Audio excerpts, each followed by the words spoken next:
Shalom, saudara yang dikasihi Tuhan, senang bisa berjumpa lagi dalam renungan hari ini.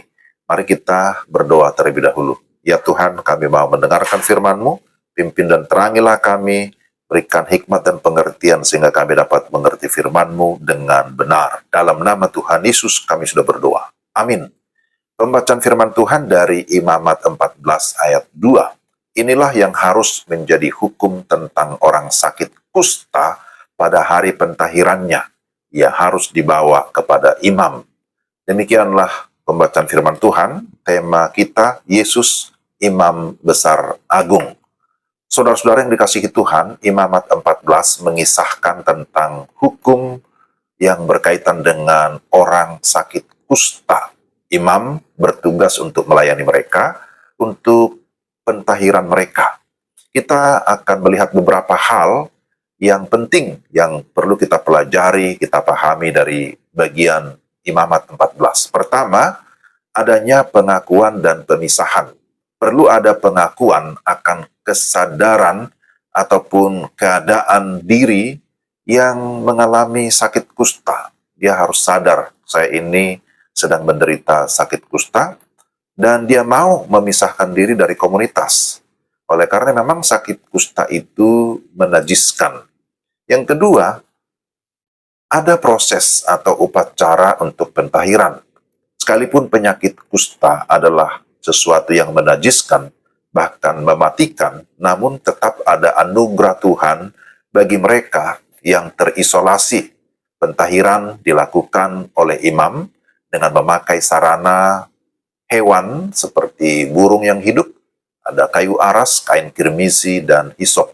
Ketiga, pentahiran itu bersifat fisik, tetapi juga rohani.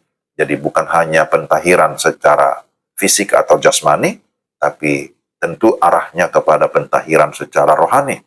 Yang keempat, orang yang sudah mengalami pentahiran, dia membawa korban kepada Tuhan.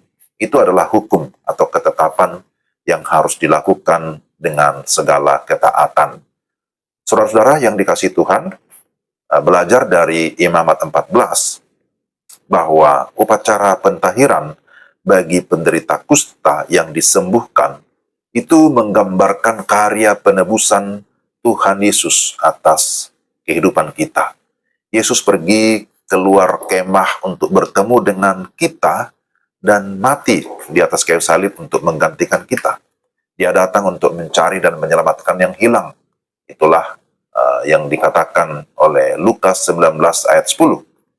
Lalu di dalam Ibrani 13 ayat 10 sampai 13, di sana disebutkan bahwa kita mempunyai suatu mesbah dan orang-orang yang melayani kemah tidak boleh makan dari apa yang di dalamnya karena tubuh binatang-binatang yang darahnya dibawa masuk ke tempat kudus oleh imam besar sebagai korban penghapus dosa dibakar di luar perkemahan. Itu jugalah sebabnya Yesus telah menderita di luar pintu gerbang untuk menguduskan umatnya dengan darahnya sendiri.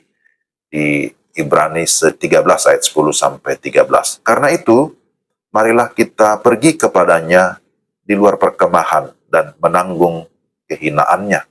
Yesus Kristus mengidentifikasi dirinya dengan orang-orang buangan. Kita bisa bandingkan dengan Matius 9 ayat 10 sampai 13. Jadi kita belajar juga bahwa apapun yang terinfeksi oleh kusta disebutkan di sini harus dibakar di dalam api.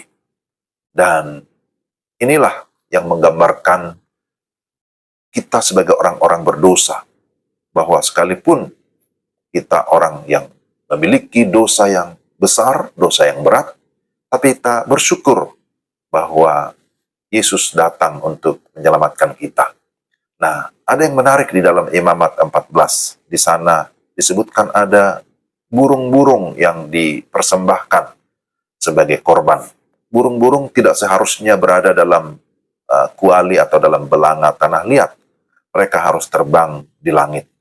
Nah, ini adalah gambaran tentang inkarnasi Tuhan kita, Yesus Kristus. Bahwa dia datang ke dunia mengenakan tubuh manusia bagi dirinya, agar dia dapat mati bagi dosa-dosa kita. tindakan melepaskan burung yang hidup menggambarkan tentang kebangkitan Yesus dari kematian.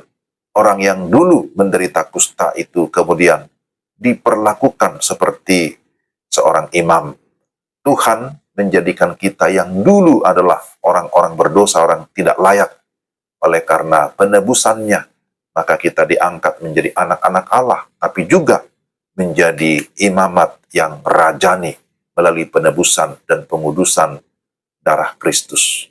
Saudara, kita bersyukur sekali lagi oleh karena kita memiliki imam besar agung, yaitu Yesus Kristus, yang sudah menebus kita dan sudah menyucikan kita, serta memberikan kita status yang baru sebagai anak-anak Allah, bahkan juga melayani sebagai imamat yang rajani.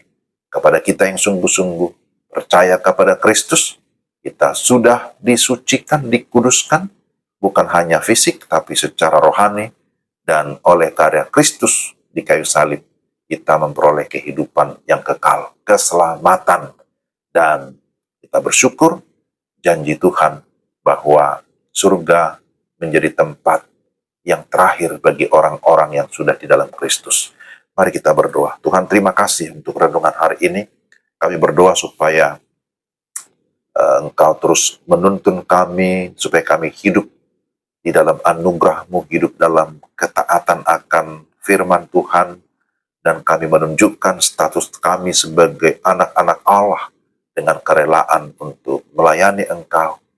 Dimanapun kami berada, kami tetap mengingat bahwa pengorbanan Kristus itu sempurna. Maka karena itulah kami juga harus rela, harus mau mengorbankan diri kami, mempersembahkan hidup kami untuk dipakai Tuhan, menjadi alat di tangan Tuhan, menjadi saksi Tuhan di tengah-tengah dunia ini. Dalam nama Tuhan Yesus kami sudah berdoa dan mengucap syukur. Amin. Demikian renungan kita hari ini. Tuhan memberkati saudara-saudara sekalian. Shalom.